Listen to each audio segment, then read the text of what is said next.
The lottery balls fell in the Twins' favor this week. In MLB's first ever draft lottery, the Twins move up 8 slots to the number 5 pick. We're going to break this down. What does it mean for the Twins? How valuable is it? Will it change the scope of their offseason? It's all coming up on today's episode of Locked On Twins.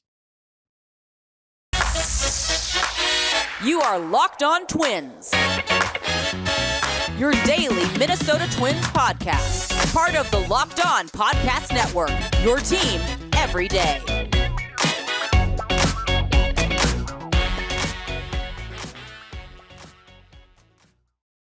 And welcome to the Locked On Minnesota Twins podcast. Today it's Thursday, December 8th. You're listening to this probably on Friday, December 9th, maybe on Saturday, Sunday, or Monday. Either way, thanks for joining me. This is Nash Walker. I'm your gracious host. Thank you for making Locked On Twins your first listen every single day on the Locked On Podcast Network, where it's your team every day. And this is Nash Walker, 3 seasons hosting a daily podcast on the Minnesota Twins, 4 seasons writing about the Twins at twinsdaily.com. You're going to get an episode in advance with Brandon. If you're watching on YouTube, you might be thinking, like, why are you wearing the same shirt for 3 straight episodes? I do wear the same shirt a lot. I wash it in between sometimes, usually. And this time, we're going on a trip next week. So I should be able to record there. We're going to have some episodes drop in advance. You're going to hear from Brandon Warren Monday. Today, the draft lottery, the first ever Major League Baseball draft lottery. The Twins were the big winners of this lottery. They were supposed to get the 13th pick. They end up getting the 5th pick in the draft, top 5 pick. It was wild when they were left in a top 6, and then they get the 5th. They're picking higher than the A's. The A's got the 6th pick. Think of how bad the A's were this year. The Twins get to pick 5th. I think it's fun. I think the draft lottery is fun. I think these type of possibilities are fun. And honestly, they're trying to disincentivize tanking, right? That's the point in the NBA and in Major League Baseball, trying to disincentivize teams from blowing their seasons. Look at the A's. Look at the A's. And baseball's draft, it's dangerous to think about it in like it's an NFL or an NBA draft. Like football fans see that the Twins have the number 5 pick, and it's like it's different than the NFL. It is. It's a crapshoot, honestly. Like there's no guarantee anywhere in the top 10, top 20, top in the draft anywhere. There's really no guarantee. Now, do you want to have the number 1 pick? Yes, you would like to have the number 1 pick. Do you want to have the number 5 pick rather than the number 13 pick? Absolutely. That's something that you want. When you look at this draft and the Twins getting the 5th pick, I think on top of it is that they just got Brooks Lee. That part of it is so exciting to me because when you're picking 5th and they got Brooks Lee with the 8th selection, it's like you're going to add another Brooks Lee type of addition to this system. And Brooks Lee is a consensus top 30 to 50 prospect. And this is big for the Twins farm system. It's a farm system that I think is pretty average right now after trading away Spencer Steer and Christian Encarnacion-Strand and Steve Hajar. They have high volatility prospects. Marco Raya, high volatility, could be great. And maybe he's a reliever. Maybe, he can't stay healthy. We don't know yet on him. We don't know on Connor Prelip, kind of the same thing. But electric young arms, there's always risk in young arms. And even their bats, Royce Lewis is a pretty volatile prospect because he's had back-to-back ACL surgeries. Even Alex Kirilloff now, who's graduated, he's a volatile young player. Like a lot of their guys feel volatile at the top of the system. Jordan Balazovic, we saw it too, and that's kind of just the name of the game with young pitchers. But you're hopefully going to add someone like Brooks Lee, who I don't think Brooks Lee has as much volatility as the rest of the system. There's not necessarily anything wrong with that, but you want to mix. You want a mix of high upside guys and future major leaguers. And I think Brooks Lee is absolutely a future major league player. I think the Twins picking 5th is a big development. Seth Stowe, we're going to pull up his tweet on YouTube. The number 13 pick slot value in this year's draft had $4,412,500 to spend in the draft. The number 5 pick had $6,497,700 to use. So Seth says that's an extra $2.1 million for the Twins to utilize. That's huge. And he said there are better prospects available at number 5 than number 13 too. That's true. That's usually true. Thinking about this draft, it's way too early for 2023. It's way too early. And honestly, like our draft coverage on this show is not very extensive. I don't do a draft preview. Maybe the day before we'll talk about guys to watch, but especially when the Twins are picking 12th, 13th, 14th. It's just okay, we'll see who they draft and we'll cover them the next day. When you have a top 5 pick, it's always fun. It's always fun to look at mock drafts and look at rankings and look at Baseball America. And Baseball America just does such a good job with their draft coverage. And their feeling on this draft early is that it is going to be heavy in the top 10 with advanced college bats. You know who the Twins love in drafts? Advanced college bats. They love those players. And this is pretty top heavy in that regard. I only saw, I think, one pitcher in their top 10 rankings, one pitcher. And I was getting responses to a tweet that I said that, the balls falling in their favor could be something we remember for a long time, because I think Brooks Lee falling to them is something we could remember for a long time. People were like, it doesn't matter if this is a college bat heavy draft, they need arms. Yeah, I mean, you would prefer that it was a college pitcher heavy draft. You would prefer that, not high school pitcher. There's just so much risk in that. You would prefer it's a college pitcher level top 10, high upside top 10, but the volatility level on those guys is even more so than an everyday position player, advanced college bat, and that they don't even guarantee you anything. It doesn't even guarantee that you have a future regular of someone who crushes as a junior and a senior at the plate in college. It's a better bet though, and I think the Twins have shied toward those type of players because they see them as a better bet, and sometimes they see them as developmental projects, guys they can add power to. They traded for Austin Martin, who came out of Vanderbilt as a high contact, get on base guy. And their whole thing was, we want to help him add some more power. Spencer Steer coming out of Oregon, we want to help him add some power. And they did with Spencer Steer. Jose Miranda, drafted by the previous regime out of, I think, the Puerto Rican Baseball Academy, they added power to his game too. Clearly, that's something that they want to do and something they look for. And I think in this particular draft, you're going to have those advanced college bats who are already there, who already have that. And there are some intriguing shortstops. His name's Jacob Gonzalez, I believe, is the first mock at number 5 to the Twins. And from LSU, I believe, is a shortstopper from Mississippi. And he's high contact, has some pop, left-handed hitter. They're type. They're gonna love having the 5th pick, and we're gonna love it too. Does it change anything this offseason for the Twins? Let's get to that after this word from betonline.net. Betonline.net is your number one source for sports betting info, stats, news, and analysis. Get the latest odds and trends for every professional and amateur league out there, from football to basketball to soccer and esports. We've got it all at betonline.net. And if you love sports podcasts, you can find those at betonline as well. We're always the fastest and easiest way to get your betting fix. Head to the website today or use your mobile device to learn more. BetOnline is where the game starts. Again, betonline.net, it's your number one source for sports betting info, stats, news, and analysis. Anything you're looking for this offseason, they have you covered with some free agency lines. They have MLB futures. And as soon as the season gets going in the spring, so much to go play. But you can do it now and play football. You can play hockey, you can play basketball, college, NBA. Anything you are looking for, they have you covered at betonline.net. Head to the website today or use your mobile device to learn more.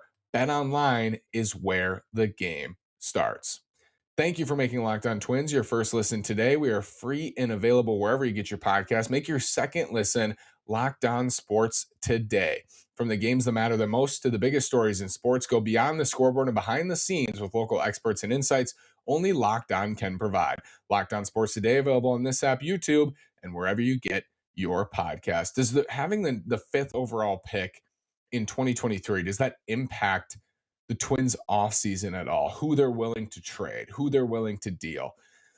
I think, yeah, potentially. Absolutely, potentially. It would be great if MLB allowed you to trade draft picks. I'm not saying the Twins would trade the 5th overall pick, but imagine that there would be great value in that. If they were looking for like a Zach Gallen, if they were putting together a Zach Gallen trade and you had, Brooks Lee, Josh Winder in the 5th overall pick, like, does that get it done? That's that's a fun thing to think about, but they don't allow it. They don't allow it. If they did, it would be even more interesting. But what the Twins have done in recent years is in 2021, they took Chase Petty in the first round, traded him. They took Christian Encarnacion Strand, traded him. A few years earlier, Spencer Steer, traded him. They've traded a lot. Steve Hajar was 2021 as well. Traded him. Cade Povich, traded him. They draft these guys, they develop them early, or they find a diamond in the rough and they put up big numbers. Cade Povich, huge strikeout rate, was traded in the Jorge Lopez deal. Christian Encarnacion Strand just destroyed Cedar Rapids, destroyed for the Colonels. They trade him in the Tyler Mahle deal. Spencer Steer, who I mentioned coming out of Oregon, not a lot of power. They turn him into a 25, 30 home run bat in the minors. Trade him in the Tyler Mahle deal. Cade Povich in the Sonny Gray deal. So they'll draft these players and they use them as trade chips where they see fit, and they build their value after drafting them, and they basically traded away their entire 2021 class. And they got Brooks Lee. It was really nice to supplement with Brooks Lee in 2022, but they traded away a lot of their prospects. And I'd say Spencer Steer absolutely was a top 100 prospect. Christian Encarnacion Strand, I think, right outside of that range. But they developed those guys, or they recognized that they weren't valued as highly by other teams in the draft, and they took advantage of that, which I think is something they can do again here. Maybe not with the fifth overall pick. You can't really sneak up on anybody with the fifth overall pick, but that's just what they've done in drafts. Yes, I do think it impacts their offseason in some ways. Firsthand, it's 8 picks. It's an 8 pick difference. It's not going to alter everything. They're not thinking, oh, we can trade away Brooks Lee, we can trade away Royce Lewis, we can trade away our whole system now because we're going to get a blue chip prospect at number 5. No, no, no. It's more of a crapshoot in baseball, and that's part of it. And that's just not, I don't think that's going to be how they operate.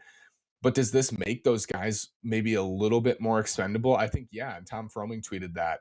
That was his take about the number 5 pick. Like, X prospect just became more available because the Twins are going to get a blue chip prospect in the draft in 2023, at least one. So does that make players on the major league roster, does that make them more expendable as well? The infielders, if you're looking at this draft and you think it's top heavy with shortstops or middle infielders, does that change how you feel about Jorge Polanco or Luis Ariz? And maybe it shouldn't very much. It'll be interesting, the moves they make this offseason. I think there will be kind of a link back and say, like, well, part of this might be because they have the 5th overall pick. Part of it might be.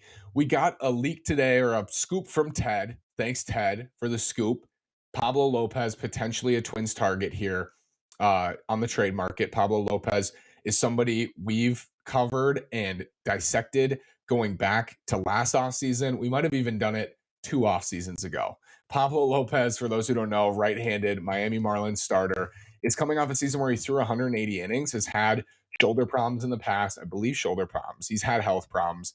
Only threw 102 and change in 2021, but he was terrific. 3.07 ERA in that season. The last 3 years combined, Pablo Lopez, 340 innings, 63 starts, a 3.52 ERA. That's an ERA plus at 119. That's 19% better than league average, and a FIP at 348. If you look at Sonny Gray, so remember that ERA plus at 119, 100 being average. Sonny Gray over the last 3 seasons, we've done this exercise, and I like to compare it to Sonny Gray to think about what type of pitcher they'd be getting. Sonny Gray over the last 3 years has a 120 ERA plus, so he's been 1% better than Pablo Lopez. If you trade for Pablo Lopez, he's under team control for the next 2 seasons. You're essentially adding another Sonny Gray or Tyler Mahle level pitcher. That's who you're adding. We can do this exercise with Mahle as well and look at his last 3 seasons, but I think it's a little bit lower because he had a rough year mixed in there. But Tyler Mahle's last 3 years in ERA plus, let's take a look here. He had a 4.40 ERA total this year. Rough. It was rough at the beginning. 117 over the last 3 years for Mahle. Lopez 119, Gray 120. So basically 3 of the same pitcher in some ways in terms of results in ERA the last 3 years. Mahle 384 FIP in that time, comparable to Pablo Lopez. But I tweeted out today that Pablo Lopez's FIP over the last 3 years, he's got really good company in that regard. He's, right around Julio Urias is at 345, Pablo Lopez at 348. He's tied with Blake Snell in fielding independent pitching over the last 3 seasons. And then Zach Gallen's at 355. And Gallen's certainly ascending. He's pitching better recently, but that's the company for Pablo Lopez. And I think he's absolutely, I'll continue to say this, whether they trade for him or not, he is a Twins type of pitcher. He's changeup first, right-handed, low to mid 90s, and I believe has reverse splits as well. I think he does, maybe almost even splits. But I think what the Twins have done, and Matthew Trueblood actually wrote about this, I believe, and I need to read it about their splits and reverse split problem in their rotation. What they've done is they've almost targeted guys with reverse splits. He doesn't in his career, Pablo Lopez. So lefties have hit him a lot better than righties, which I think is a good thing. But sometimes they'll target those types of pitchers. Tyler Mahle, Sonny Gray had reverse splits last year because I think they feel they can develop a breaking ball. They can develop a slider if their changeup is their best pitch. And sometimes it works, sometimes it doesn't. But Pablo Lopez is really tough on right-handed hitters. 218 opponent average against righties, 269 on base percentage. That's a 648 OPS. Those numbers they rise. OPS almost 100 points higher against lefties. But he does have a good changeup, and he is a solid number 2 starter, I'd say, on a playoff team. You can maybe value that Pablo Lopez made 32 starts and pitched 180 innings. That might be a value to you, but his FIP has slowly risen as he's thrown more innings. It's like it's a linear graph. In 2020, in the COVID season, he made 11 starts. His FIP was 309. That was tremendous. In 2021, he made 20 starts. His FIP was 329, so a little bit of a bump. And then in 2022, made 32 starts. His FIP was 371. You pitch more innings. Usually, I think that's going to happen, and you'll get back to your talent level. But I think his talent level is a 350 ERA, 350 FIP, good number 2 starter, valuable number 2 starter. Who would the Twins give up in a trade like this? Miami, I've said for a long time, is a great fit for the Twins in a trade. They need bats. They need any bats they can get in the outfield, the infield. Twins have a lot of those to offer. They have a glut, especially on the left-handed side with a Rise and Wallner and Larnick and Kepler and Kirilloff and so many. And Eddie Rosario, we were speculating to the Marlins a couple years ago too. It's a fit that's made sense for so long with Miami and Minnesota. So in return, you would think Miami would be getting bats, left-handed bats.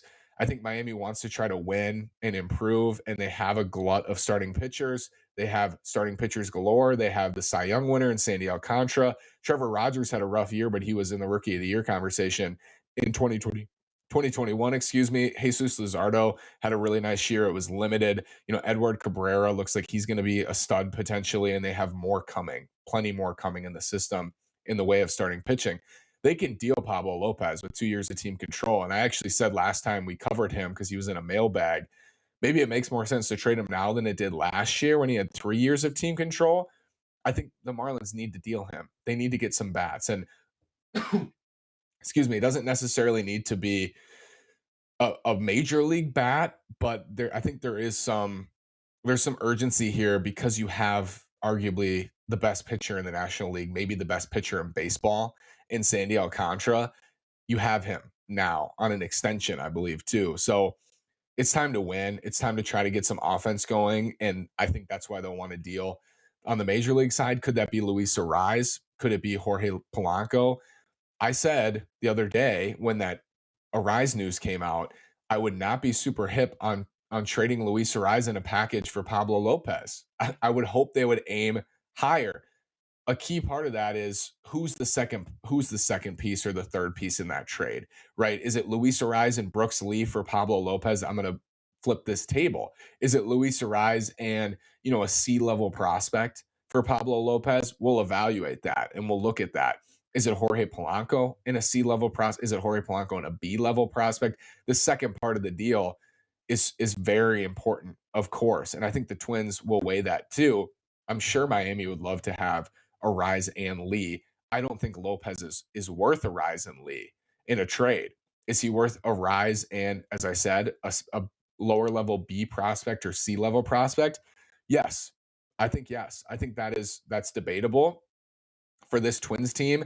You could argue that, they need Arraez and he's the catalyst and he's the guy for them. They also need frontline starting pitching. And last year I felt like yelled from the rooftops, they need another frontline starter to pair with Sonny Gray. They thought they got that guy at the deadline. I'm still hopeful they got that guy at the deadline in Tyler Mahle. But by definition, you're legitimately adding another Sonny Gray to the staff. And I view Sonny Gray as a frontline starter, and many view Sonny Gray as a frontline starter. Frontline means, at worst, you're a low end number 2 in a playoff rotation. I think Sonny Gray is a low end number 2 in a playoff rotation. I think Pablo Lopez is a low end number 2. or maybe a mid-level number two if you want to go off his 2020 to 2021 numbers, where he had a 133 ERA plus and a 322 FIP. Those numbers, they went up in 2022. I think he's on that level though of Malley and Gray, and there's nothing wrong with that. The Twins will be better with Pablo Lopez, but what are you subtracting? Right, the rotation will be better. Will the team be better ultimately? He was nails in the first half. He had a 286 ERA in his first 18 starts, and then feels like maybe ran out of gas. He had an ERA near 5 in that second half in 76 innings. Uh, Rougher July, rougher August, 461 ERA in August, recovered a little bit in September and October, but you look at the summer months, it was rough. He was unreal in March and April, 0.39 ERA through his first 4 starts. Through his first 10 starts, nearly a 2 ERA. So you're getting a very good pitcher if they trade for Pablo Lopez. But the key part of this is who's going back as always. Who is it? Horizon who? Polanco and who? Lee and who? They're gonna trade a premium player, one of their better players or one of their better prospects for Pablo Lopez. You're seeing how these starters are valued on the free agent market and on the trade market. They cost a lot. So the straightforward path, and we went over this last week, is you sign Correa and you trade for a starter. And if it's Correa and Pablo Lopez, I think those are two quality additions, depending on who you're subtracting from the major league roster and from the system. I think that's exactly what I mean though. When I say add a premium shortstop, that's Correa, trade for a frontline starter, that's Pablo Lopez. Because I would say, the criteria throughout the offseason for me has been somebody with frontline upside. And because Lopez was a borderline number one in 2021, like you can compare that season to Uvalde's season, Lopez in that year, 3-win player and just over 100 innings. I would say, yes, he has number one upside and he's still young. He's 26. He's going to be 27 in March. There's appeal here with Pablo Lopez. I think absolutely with the Twins. We'll see if it comes to fruition. I don't know. If it does, we'll break it down in gusto, as I like to say. A lot. We'll break it down. Thank you so much for making Locked On Twins your first listen every single day. For your second listen, check out Locked On Sports today. From the games that matter the most to the biggest stories in sports, go beyond the scoreboard and behind the scenes with local experts and insights only Locked On can provide. Locked On Sports today, available on this app, YouTube, and wherever you get your podcasts. Thank you so much for listening. Have a great day, and as always, go Twins.